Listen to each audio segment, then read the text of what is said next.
You're listening to WCOM LP 103.5 FM Carborough and Chapel Hill.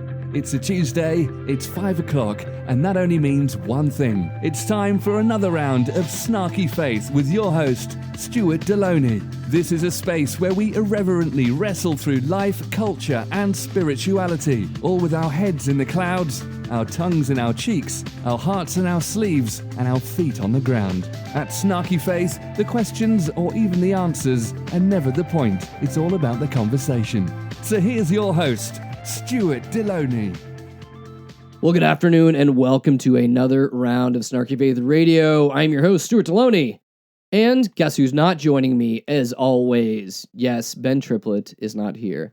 He's in what we call pre-paternity leave. So if we assume what pre-paternity leave means, meaning before the baby comes out, I can also assume we may have a week or two of post-paternity or just paternity leave from our dear friend Ben. So from the show, we continue to say, we miss you, Ben. And also, Kelly, get that baby out. Get that baby out, like the alien hopping forth from the chest in the movie Aliens.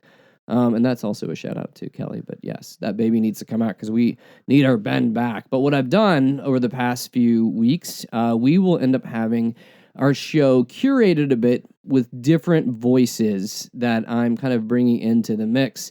And so this week, the week of Thanksgiving, the one thing I thought would be good for us to bring here into the mix, because when we think of Thanksgiving, what do we think about? We think about family, spending quality time with family.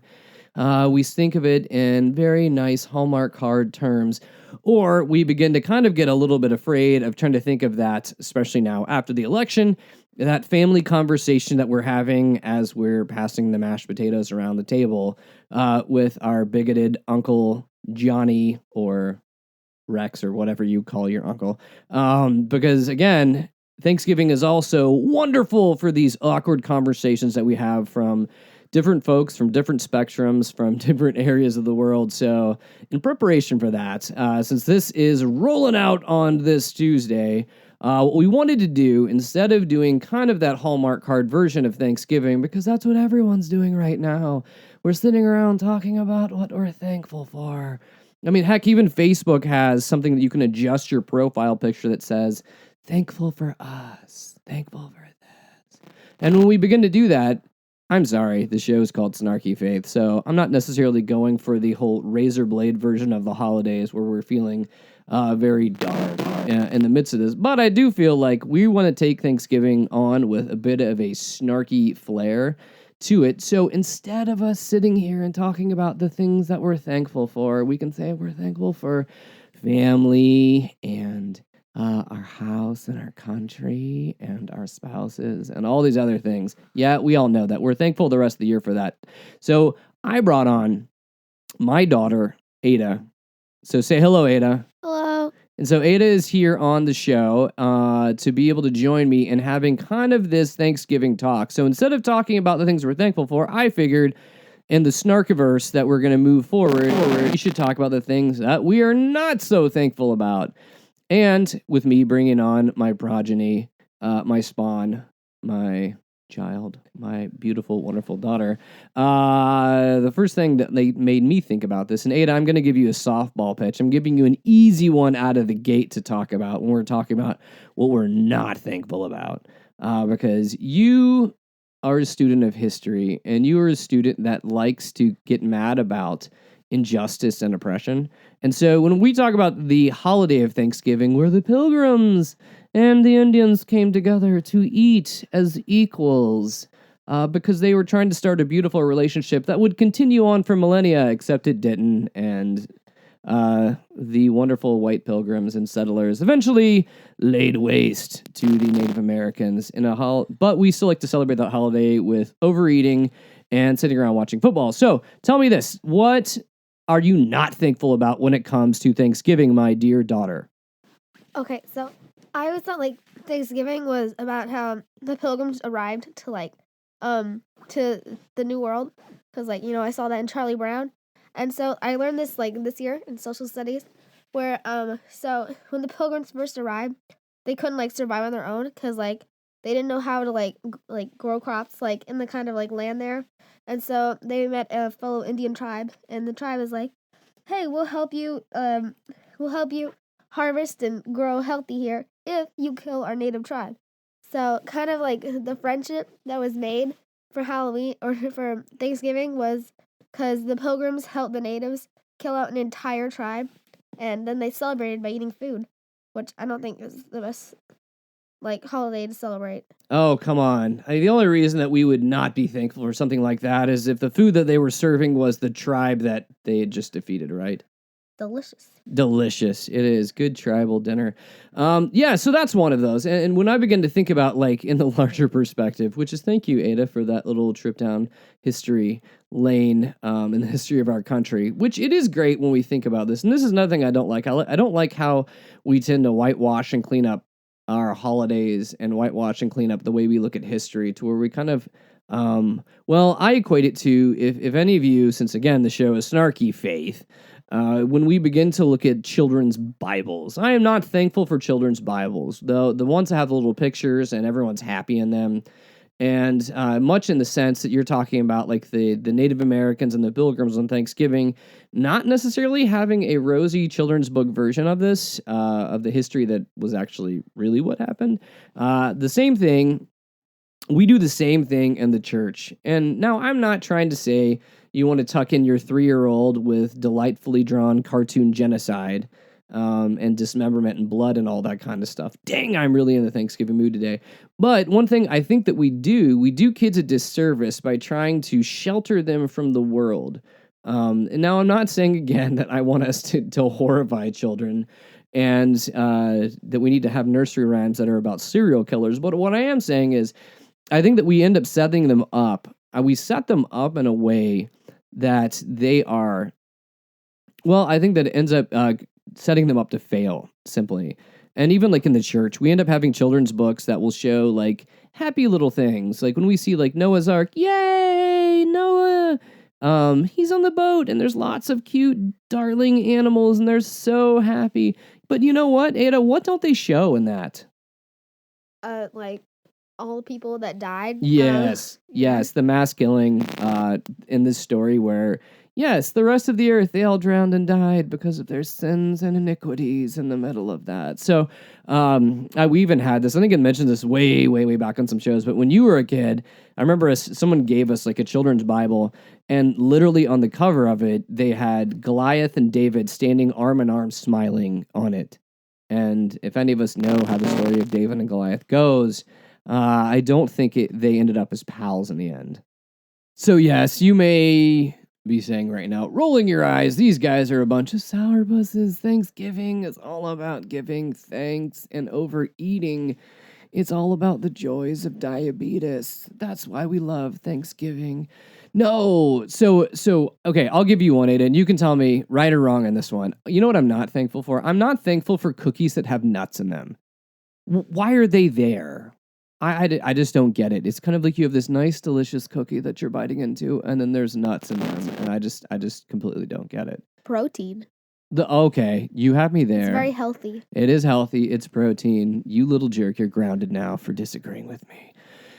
So yeah, I mean, I don't know. When we begin to look at this, and I feel like we're kind of in this post-Trump election world, and I'm not going to sit here and whine and decry about the way the election went, because if you all have been listening to the show and remember, I didn't vote for either of those two jerks, but I did vote. But when we look at this, I mean, I begin to look across what's happening in our country right now. And one thing I'm not thankful for injustice. I'm not thankful for like racial inequality. I'm not thankful for the way people are treating each other right now in our country. And I'm not necessarily calling for us to say the election's over. Let's all gather around the campfire and sing Kumbaya. I'm not going for that. I'm not that idealistic. But what I am saying is I am not really thankful for the outlook that we have right now. And so when we begin to talk about the way the country is right now, you young student who is in middle school, how are you feeling about the way the world looks? I don't think, I feel like America's called like the land of the free, but we don't like the actions that we like take to do like other stuff. Like it doesn't kind of like promote like freedom and equality, which is why I don't stand for the pledge. Like, I just kind of like sit down as kind of like my form of protesting. Are you telling me you're Colin Kaepernick? You're Colin Kaepernicking the pledge now? Yes. Do you even know what I'm saying here? Yeah. Oh, okay. So you're Colin Kaepernicking the pledge, but one thing I will do is I would like to call out good old Cap, not for his play, which has been deplorable if you're watching the internet. I mean, or the NFL this season. No, Kaepernick essentially sucks this season and last season and the past few seasons. But my biggest issue with him taking this protest, taking a knee for everything, is the fact that the dude did not get out and vote. If you're going to protest, if you've been listening to our show for any time, I've said this many a time, but voting is the bare minimum you can do to begin to promote change in the world today. The bare minimum. And good old Cap didn't do it. So Ada, so you are, so it's school right now. Just talk me through this. So every day are you supposed to stand for the pledge? Yeah, like they have, right now they've been having kids from like homerooms like say the pledge. And so, yeah, it's every day. So why? So again, just run me through this because I'm in the stage of not knowing whether I should be ashamed as a father or proud as a father. And you know I'm kidding when I'm saying that. But so you are telling me that you are not thankful for the pledge, and why don't you stand for the pledge? Because I don't believe in America right now, especially with the election going on or like the post-election going on right now. So let me unpack this with you. So you're saying that you don't believe in the country simply just because of the election, or is it because of all the other stuff that's going on that somehow gets rolled into it because of the election? Well, like, I mean, like, all the other stuff that's, like, been going on, like, all, like, the, the Black Lives Matter, and then All Lives Matter, and, like, kind of the argument that goes there, and then, like, gay rights and, like, equality, and, yeah, stuff like that. So you feel like you're feeling right now not very thankful, and you're feeling that America is letting Americans down. Yes. Okay, so right now it kind of feels like in many ways, now don't let me put words in your mouth, but I'm just trying to unpack this for you. You're kind of feeling like that when we begin to say that America is for like all people that live here, but right now it kind of feels like it's only for certain people. Am I correct in kind of bringing that out of what you're saying? Yeah. Yeah. Or, like certain people who feel like the America's fine the way it is. Yes, well, you can't say that because you have a bunch of folks on one side of the aisle saying they want to make America great again. And when you say making America great again, means that it was great and it's not great and they want to change that. Do you see what I'm saying here? It was never great. You don't think America was ever great? Did you know that the national anthem, like, they only used one chunk of it, but it was like the third verse was talking about killing slaves and telling them to go back to their land? Are you serious? Okay. I'm being serious. I learned that in social studies. You learned this in school, so it must be true. Yes. Okay. I'll have to look that up. I did not know about that. And that's... It's like pretty foul. Like, yeah. So, okay. So that's the one. Well, I see why they leave it out. Obviously, yes. Because that would be kind of awkward to be, singing that and us all being like, oh my gosh, I feel so patriotic. I need to go kill me a slave right now. Well, because I'm it was based on a soldier who wrote a poem about... Sarcasm. Sorry. With Dear Ben not here, I've got to work that one in because we're very sarcastic here. So continue on, child. No, it was about this soldier who wrote a poem about fighting in the war. Francis Scott Key, keep going. Yeah, and then that's about it. Like, he wrote about how, like, it was, like, a lot of patriotic stuff, and then some of it was good, which was what they used in, like, the national anthem. And then, like, the rest of it was, like, really kind of racist and nasty, and, yeah. Okay, so I'm not necessarily quoting you on this, but I will check this out. But you're right. I mean, in certain sense, if you have ever remembered this, and you probably don't, because you come from the generation that has been to church where we just read words on the screen. But if you've ever looked at the old hymnals, what's happened over time is that there's some like old hymns that are like 6 verses. And usually, traditionally, what happens most time is you read the first and the last verse. And those are the knock it out of the park verses. They're like, oh gosh, I feel so good. I feel so close to God. I love this. And this is beautiful. And what a melody. And, but the middle ones, it's like when you're like almost, I don't know, rhyming like Frankenstein and whatever rhymes. I don't know. But you get like these really weird words. You're like, what were they doing here? Were they just filling space? And so you're saying our dear national anthem has done the same thing? but only with horrific, like a horrific shading of our country's past. Yeah. Okay. Or like for some songs, like church songs especially, like they'll like talk about, it's like these weird rhymes where they like, and then I lay upon thine breasts or stuff like that. Where it's just, I don't understand why that's a church song. Well, you're right about that. Some of it is where, like, in the scope of how language has changed over time. Where kind of unpacking that one would be, they're not talking about boobies as we would say in modern times. They're talking about just someone's chest, not their chesticles, just their chest. In the midst of that, so yeah, I get that. But you're right. I mean, that's one of the things I think that has been great about our country is the fact that we continue to move forward and recontextualize things as we see the world, our culture, and time changing and moving forward. And you're right. I mean, I think it's good that we've dumped certain lines and certain parts of our past, but I think one of the main things we have to make sure we don't do is forget the sins of our past. Like, it's one thing to say that we've moved beyond this, like that we've learned our lesson and that we've moved on. It's another thing where we try to ignore what's happened in the past and just continue to repeat it over and over and over again, because that's what we've seen with this current election. And I was listening to somebody in the news talk about it, which I thought was pretty fascinating. Somebody was saying that they said, which is the greatest way ever to like quote a source. I feel like I'm falling into like the way that Trump does it, to where he's like, someone said, and then you just proceed to make this huge statement and you have no way to back it up. It's kind of like the Wikipedia of statements. But where it was, I don't know, it was some news pundit that was talking about the fact that this election has become really interesting. Really, the aftermath of it has become interesting simply because we've come to a place now in America where at least we're not hiding the fact that we're racist.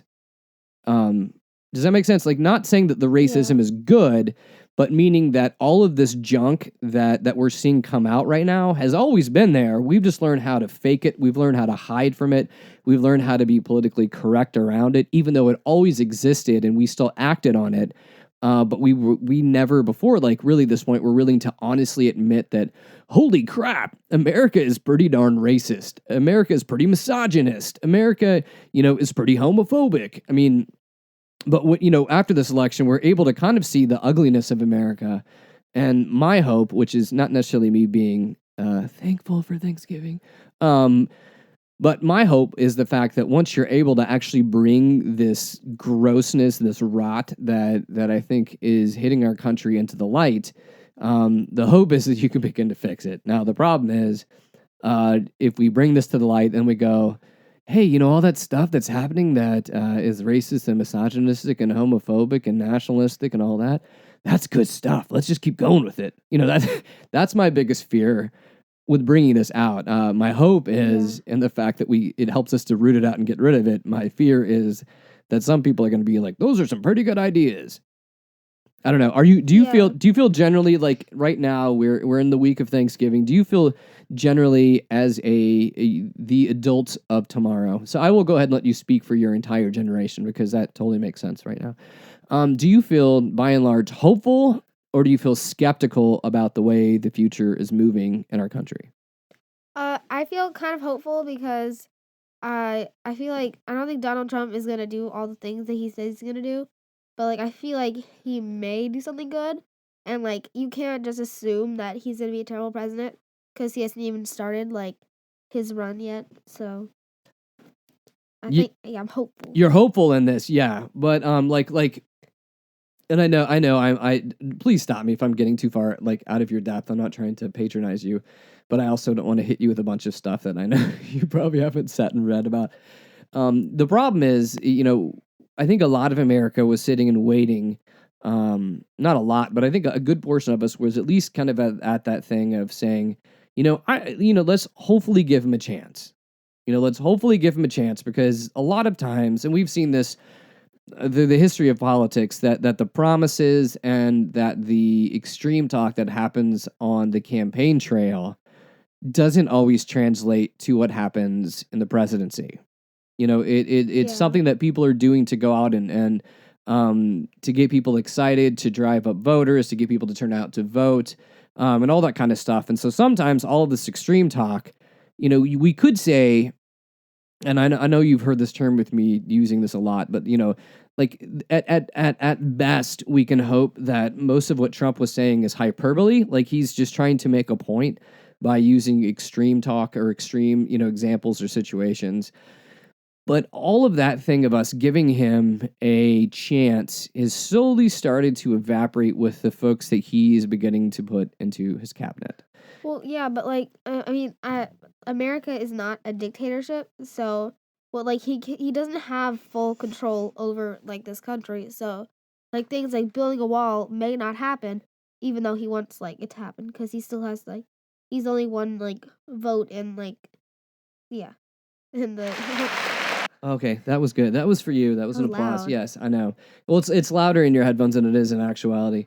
Pausing for my smartness. Yes, we are pausing to applaud your smartness. No, you're absolutely right. I mean, that's one of the things that is the beauty that we set up in our country is that we have there's just 3 different branches of government, and the hope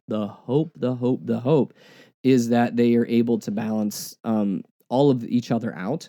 The fear that we have going into 3 fears. It is a fear that that when you have a Congress and a Senate that is very Republican, you have a crazy, I don't even know if you can call him Republican, president-elect that are kind of all in the same crazy extreme mindset. There's a lot of crazy extreme stuff that can get done in a short period of time.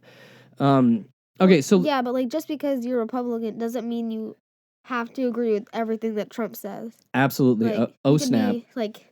You don't have to be like a full Republican, but like there's a wide spectrum of like you can kind of be like weighting towards that side, but like not fully. And yeah. So way to bring some hope into a conversation where I get applause again? You definitely should. You should get a.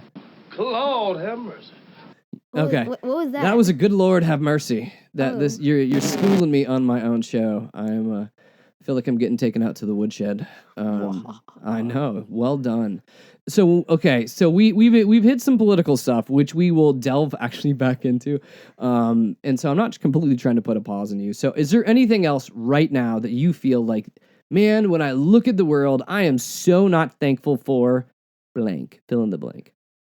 There's so many things. School lunches. Let's go there. School lunches. Are you thankful for school lunches? Are they delicious? Are they nutritious? What's funny to me is they claim they do meat-free Mondays, but they never do. Oh, they just serve cheese pizza all the time. Okay, so you are a vegetarian. Yes, sir. And feel very strongly about this.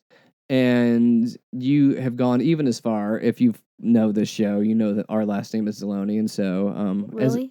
Seriously? Not you. I'm talking to the listeners right now. Okay. Yeah, that would be a wake up call. You're like, wait, what is my name?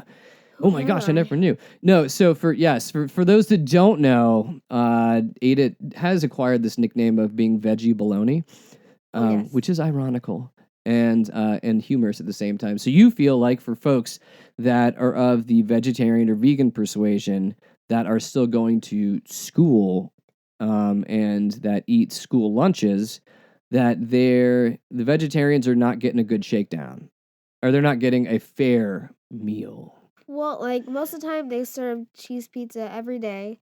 Sometimes they'll serve like every once in a while they'll serve like a salad with just like olives and feta cheese, and that's really good.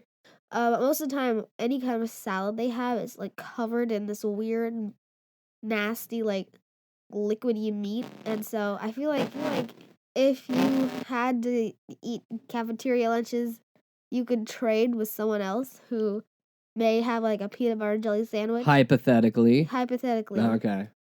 Some people prefer like pizza covered in grease more than peanut butter and jelly sandwiches, so yes, it's always easy to trade. But you're being so hypocritical here. What about the poor peanuts? They're screaming as they're being made into peanut butter. I'm sorry, I didn't mean to ruin peanut butter for you.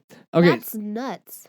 Oh, so punny. I need like a no snap button with you on the show now. Oh snap. When I'll have to record that. That's a good one.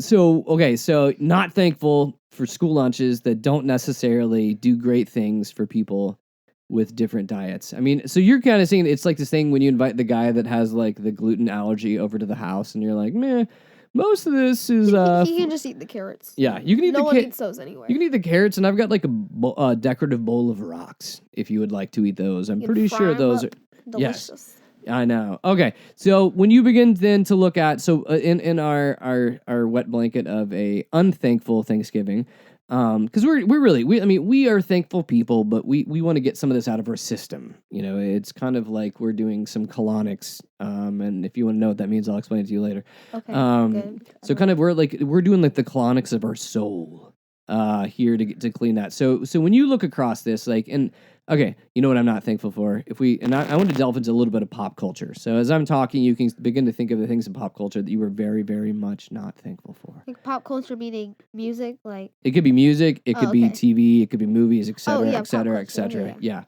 One thing this is my thing that I harp on over and over again on this show. I'm not thankful for The Big Bang Theory. If there are fans out there, I am not sorry if I offend you.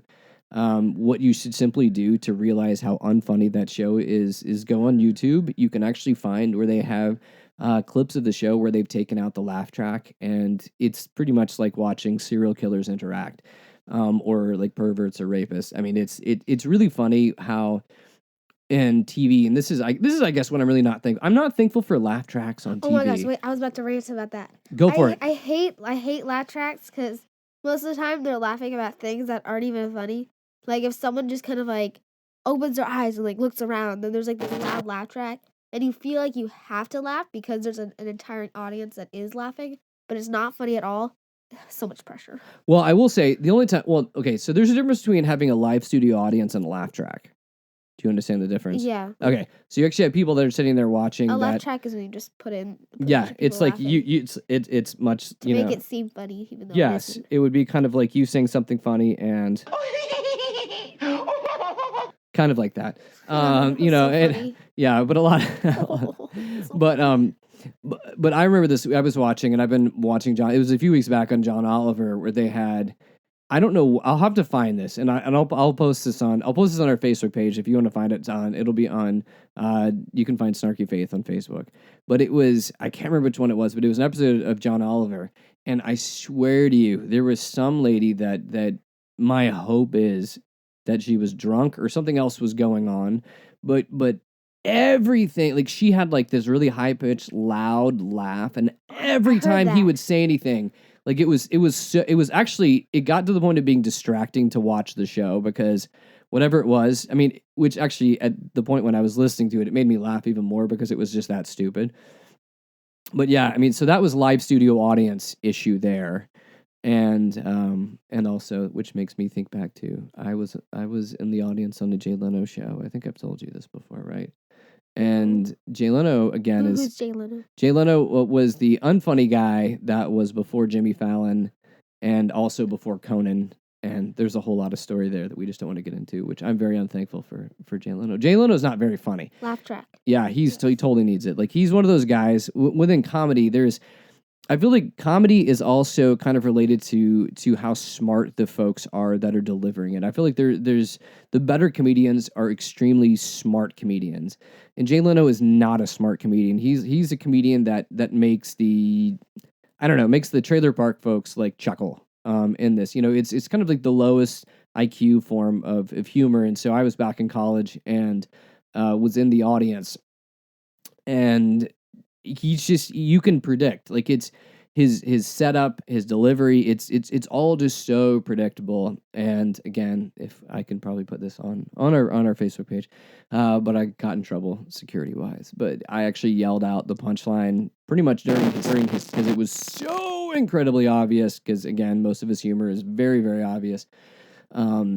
And so, yeah, security doesn't like that when you yell out during the show, and he had to respond on the show about that. And yes, that was the, I'm wanting to say probably like 20-year-old version of myself, which probably wasn't the greatest life choice in the world to start screaming when you're in a live studio audience. I thought it was funny. I still think it's funny. In the moment where I probably could have gotten a lot of trouble, that part not so funny. So don't be like me, kid, and, be good. Okay, so good person. pop culture. Beyond the fact that laugh tracks are terrible, what else are you unthankful for? Music nowadays is terrible as well.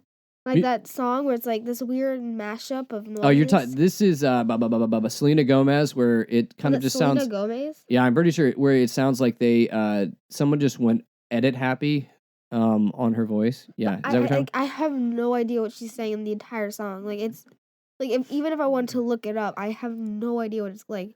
It's very confusing. Oh, okay. So you're saying you don't like the state of music. So you are more of a you're more of a retro in your taste of music, correct? Yes. Okay. So what would be your jam? What's your sweet spot when it comes to music? Like artist wise or song? Artist wise, we'll go broad strokes. The Beatles. Oh, Oh, what a Beatles. surprise! Shocker. Well, it's shocker to everyone else, and not you, that you're a middle schooler who's in love with John, Paul, George, and Ringo.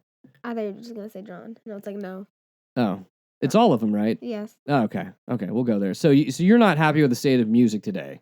No, because it's not good at all. It's kind of dirty and like most like songs are kind of like rap, and they don't like rap is not that good, in my personal opinion.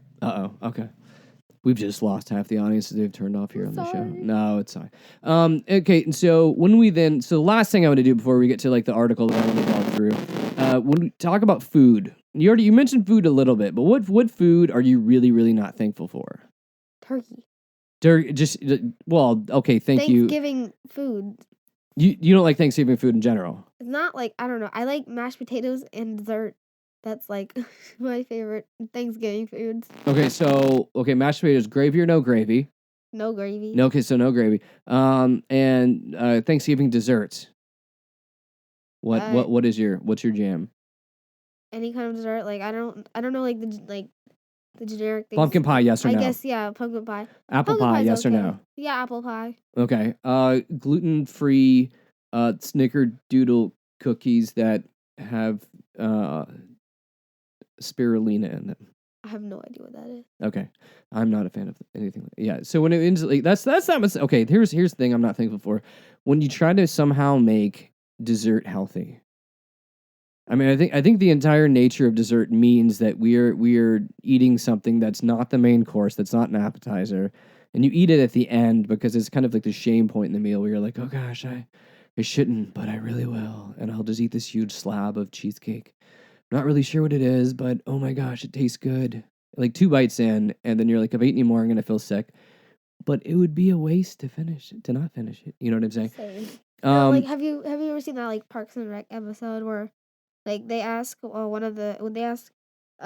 Chris Traeger to bring a cake, and he comes with this like vegetable loaf, and he admits that it's not a cake, but he's like it's much healthier, so it's a better option, which makes everyone mad. But like yeah. Yeah, well, I mean, I'm not saying, cake. yeah, I mean, and I'm not going as far to say like dessert simply needs to be that we need to just start snorting sugar, like powdered sugar instead, and say like, I don't need, Oh, delicious. No, I'm just kidding.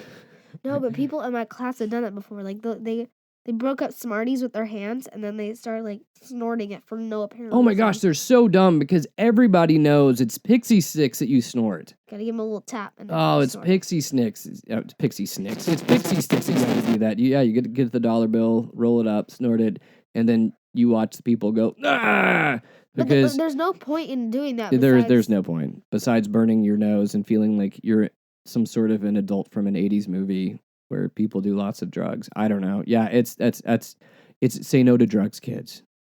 And also to say no to you know what? Say no to pixie sticks in general because I really don't see the point in pixie sticks. Pugs, not drugs.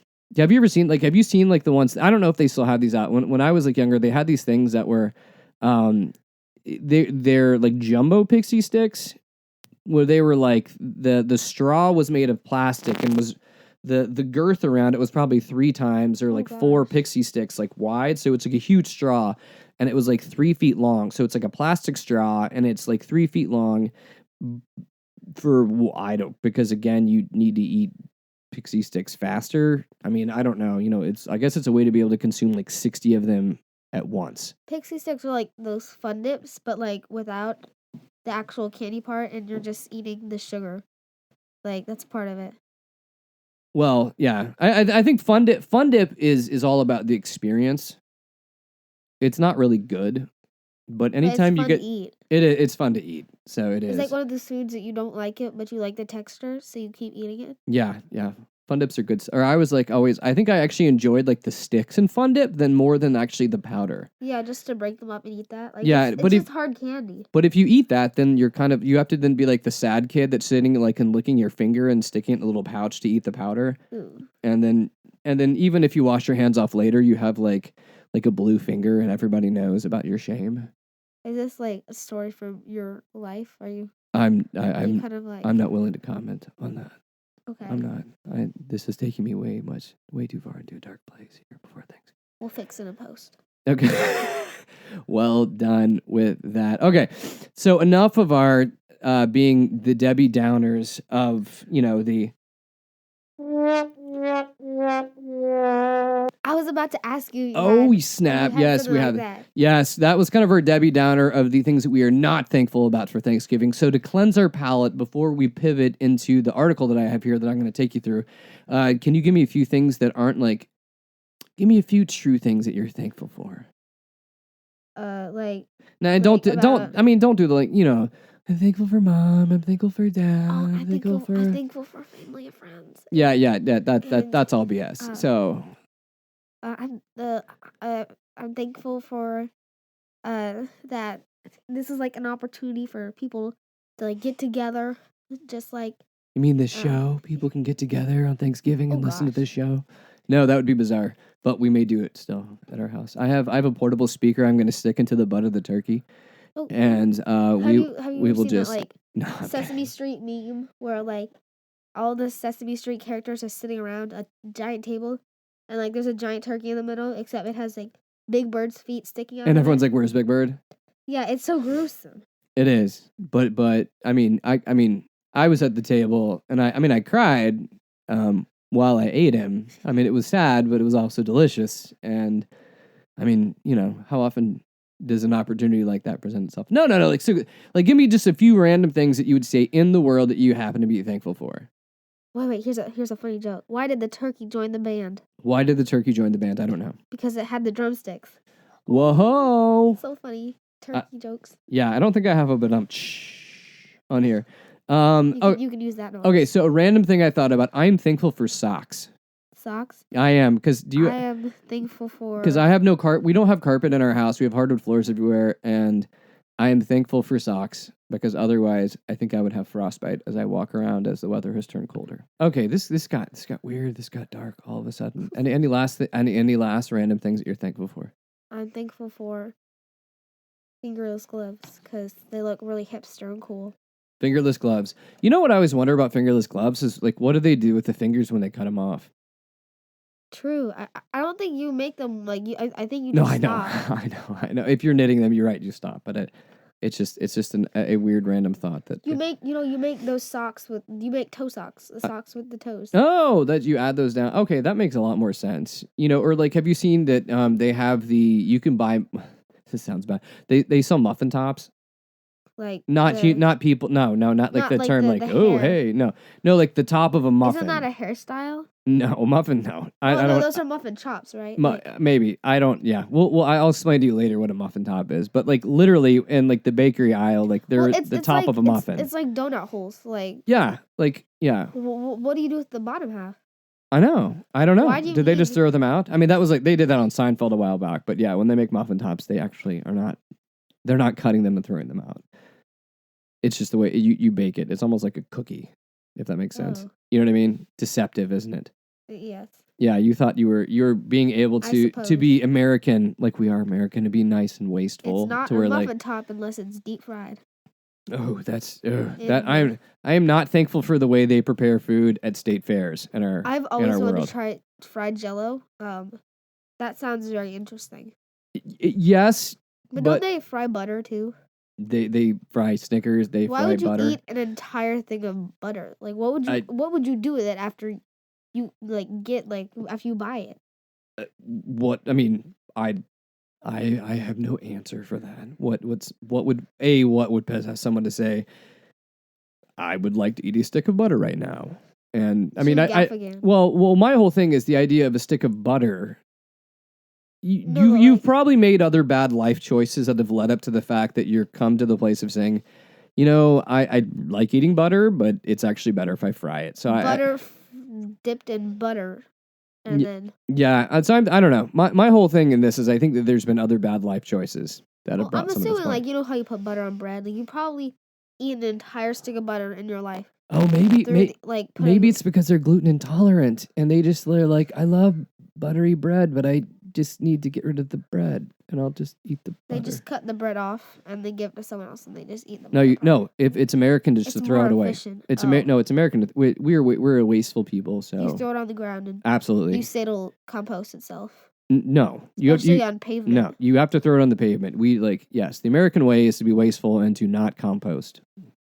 That's just what we do. Yeah. Yeah, I mean I will buy like 6 packs of soda to simply just throw the cans away full.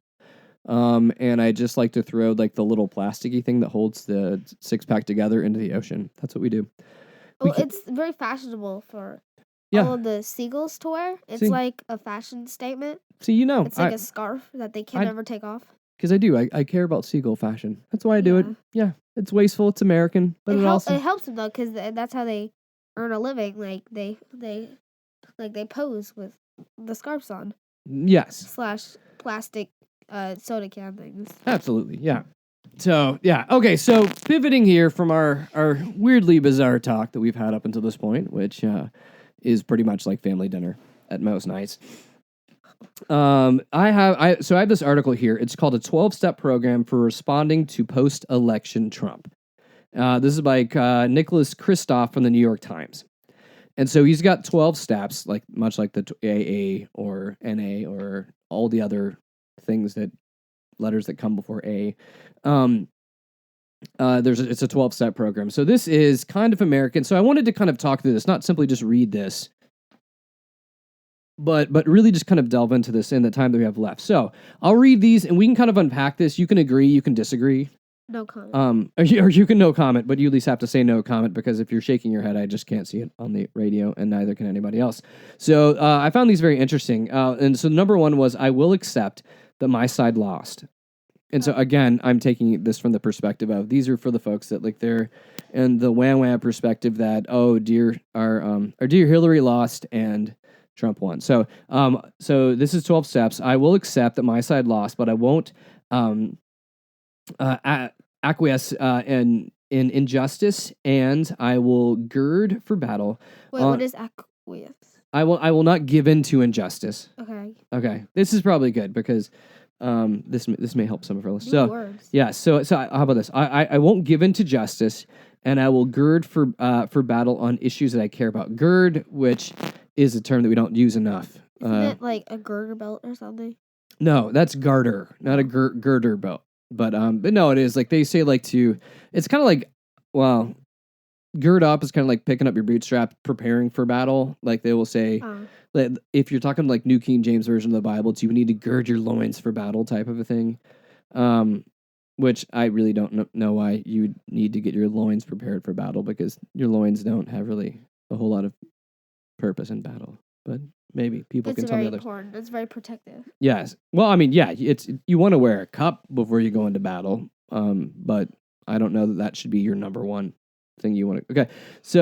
So they're saying, they're not going to give in to injustice, and they'll prepare for battle on issues that they care about. They will call or write in members of Congress and express their opposition to these issues like mass deportation, to cutting 22 million people off health insurance, to nominations of people who are unqualified or bigoted, to reduce access to contraception and cancer screenings, and better yet, they'll attend their representatives' town meetings and put him or her on the spot when they need to. Wait, was that only step one? That was step one. There's a lot. Oh, this is so how am I supposed to answer this? Okay. So step one, which I think that this is still very much in the Snarky Bath wheelhouse. So there was a lot of words that good old Nicholas Kristof is using here. But simply saying, I think that if you're step one of dealing with the loss when things have not gone your way, we're not going to just sit and pout and be upset and say condescending things on Facebook and repost articles like this one that I'd seen reposted somewhere else. But what they were saying is that I think that instead of doing that, they are going to engage deeper in the things that are going on. And I'm supposed to say whether I agree with that or not. Yeah. Okay. So instead of just kind I of agree with that. yeah, I mean, so instead of saying like I'm mad, I'm taking my ball and going home. The idea is if you're upset, there's no point in complaining about something if you like won't try to get like. There's no point in complaining about something and waiting for someone else to fix it. Like you gotta go and like get your feet dirty or your feet wet or whatever that's. Yes. So, or kind of like taking you mentioned this earlier, a common Parks and Rec phrase, the treat yourself. It's just kind of like change yourself. Like if you want change to happens like begins in yourself. Copy right now. And or someone takes it. That's true. Trademark. Change yourself. No, but I think that. So I mean, I think ultimately, instead of us just sitting around and complaining about stuff, if you're upset about it, get out and go and do something to help make the world better. I think ultimately we have to remember that if we assume that the only way we can make change happen is getting a bunch of politicians elected, we are all fools. Okay, so step 2. This is his words, not mine, but I'll try to paraphrase this into easier to take terms. So I will try to do small things in my own life, recognizing that they are inadequate, but at least to start. So what this person's saying is, so they will sign up for different websites, like an example, like for one about Islamic relations, volunteering to fight Islamophobia. They will call local mosques to offer support, or join in an interfaith event. This is still all number 2. But isn't that on like the last one? Like you change like what you think should happen, or I think you're getting to a point here. I think that you're right. So if you're not happy with the election, go out and do something. That's both of them are. I like how you're summarizing this up. What someone has done in so many words. So I think step 1, if we can do this, and we'll make this into our own instead of kind of repeating ourselves. Step 1 is stay engaged. Step 2 is begin to do small things that make a difference. Step 3, listing there, going to avoid demonizing people who don't agree with you about the election. And then recognizing that it's wrong to stereotype Trump supporters or anybody else. I agree with that. And that in that, they're saying we have to avoid Hitler metaphors, recognizing that they stop conversations and rarely persuade people.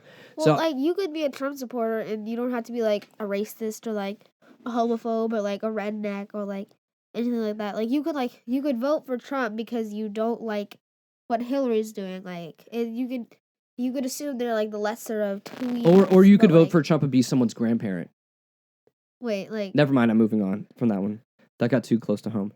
But I do like that. So like one step, is to be able to stop using inflammatory language when describing people that aren't like you. I agree with that. So one. because Thumbs up. Can you see it? Yeah. And so if we are hoping for this idea of positive dialogue, because really, when we're caught in name calling, we're never going to fix anything. Like, I don't think calling someone, hey, you're like Hitler. And someone's going to be like, oh my gosh, I feel very convicted. I don't have a Hitler mustache. Do I need to go home and shave? No. I mean, but you're right. I mean, I think when you use inflammatory language, it doesn't like endear people or make them like think deeper. People's feelings. Like, and makes them angry, and then we just do that back and forth. Okay, so then we have, let's see. Then they said do part. They'll do their part to support the society that they would like to see. So it's I guess getting to the point of help out where you can, but also if you want to see the world differently, if you hope for change, if you hope to see the world in a place where people can feel what it's like to be equal and respected and all of that, begin to invest and support things that bring about that kind of change too. It's very similar to question 1, but I also agree with this one. Well, yes, I'm agreeing with you. So I think like we could probably sum up this entire out instead of the 1 step, instead of the 12 steps. Get out and do something. One is about getting out and doing something, and this is like just kind of rephrasing it. I think one thing that they're probably doing is to make the whole 12-step idea 12 steps. You got to start. No, but I mean, if you want to do this slightly and paint the differences between them, I think that one of them is be able to step into places where you see injustice happening, and then the other one is actually being about finding ways to capture what your vision is for the future. Does that make sense? Yeah. Like one of them's kind of like stop what you see that's going wrong, and the other one is like how do we move ourselves towards a different place? Yeah. Okay, Yeah. I get that. And let's see then, as we're getting close, I'll start running through these a lot faster. I think they're just saying support groups that help people, meaning that you can actually do this like fund wise, like help support people, not simply just with going out and trying to make positive change. You can also do this with your pocketbook. Like, Invest in organizations that help people that are suffering and things of that nature. I agree with that. Yeah. And I mean, there's like number 6, we have supporting refugees in that, which again, I think, as you pointed out very quickly on, that this whole thing is going out and doing what we believe to do is right. I think this next one, number 7, my paraphrase of it is, go and begin to make friends that aren't like you. Go and start taking people out to dinner and trying to get to know them and trying to get to know their perspective. So instead of like the one they mentioned earlier of not demonizing people and using inflaming language, go out and seek out people that are your neighbors, seek out people that live around you or that may work with you that believe things differently than you, and get to know them. Because I agree with that too. Because I think that oftentimes when we make politics, like politics can be the thing that makes us different from one another. Like, I believe this, you believe this, but at our core, we're all human, and at our core, I really don't think that we want horrible things for this world. I mean, I think there are some horrible people out there. It depends on who you are. There are some horrible people out there generally, but I think by and large, yes, okay. Let's see, number 8. My paraphrasing of this would be begin to get your information from things other than social media and news outlets. Or I guess my version of this is, if you begin to see stuff on social media, like articles and stuff that folks are posting, look it up to make sure it's actually true before reposting it. Or something I've run into with a lot of people is they will see the headlines of an article and they will share it without actually reading the article. Didn't you just say don't go on the internet to find sources, but then what I'm trying to say, social media or news. Oh, okay. Like, because I think one of the issues that we had in this last, I may have said it incorrectly, I apologize, but one of the things that we saw like during the last election was that people consumed a lot of news or air quote news on social media, and a lot of it was fake news. And so you begin to assume, as long as it's online and has a headline. I feel like the news should be biased because that's something that people will trust because it's the news. Like, you give like everyday kind of like rundowns, and if you're biased, like, and you're telling people like a certain thing about like a certain candidate, like that's not like a very So I agree with you, and so I'm actually going to stop this because I think A, we're getting low on time, and B, they do begin to I think repeat themselves, much like you eloquently said earlier, Ada. And so mine would be, I think, for America to begin to heal where we're at, I think we collectively need to stop being selfish human beings. Not we as in me and you, but we as a culture. Yeah. I think we need to work on understanding other people's perspectives. I think that we need to understand that everybody deserves dignity. That everybody deserves the right to be able to pursue the life that they are seeking to pursue. I think that there is injustice, and we need to try to stamp that out and stop it. And I think that we need to be able to see ourselves and our enemies when we see that, meaning that we need to get to know others that we find enemy and that we find that are so different than ourselves, and begin to find what makes us like them. Not saying that we need to become them, but beginning to humanize them in a way that we're able to, I think treat the people that we find evil with the same dignity that we want for the people that treat others like you want to be treated. Absolutely. And I think that is a good place for us to end on. And so, Ada, thank you so much for joining me this week. Hopefully you'll come back with me another time on the show. And as I always say this, as we get to the end of this broadcast, just a reminder that you can catch us on podcasts at www.snarkyfaith.com. We're also on Facebook and Twitter. Follow us.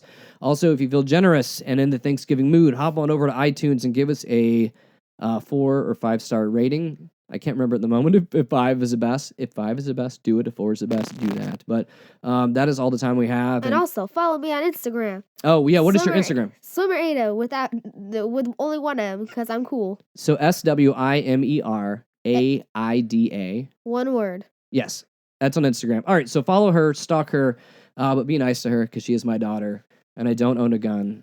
But I will find another way to threaten you if you mess with my daughter. So, so again, my dear listeners, thanks for listening to us. We will be back again next week. Have a wonderful holiday, and that is all we got this week. We are out of here. Goodbye. WCOM is listener-supported community radio, and Snarky Faith is only possible through our sponsors.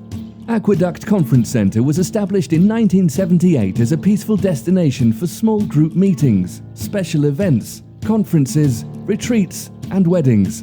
For more information, go to www.aqueductcc.com.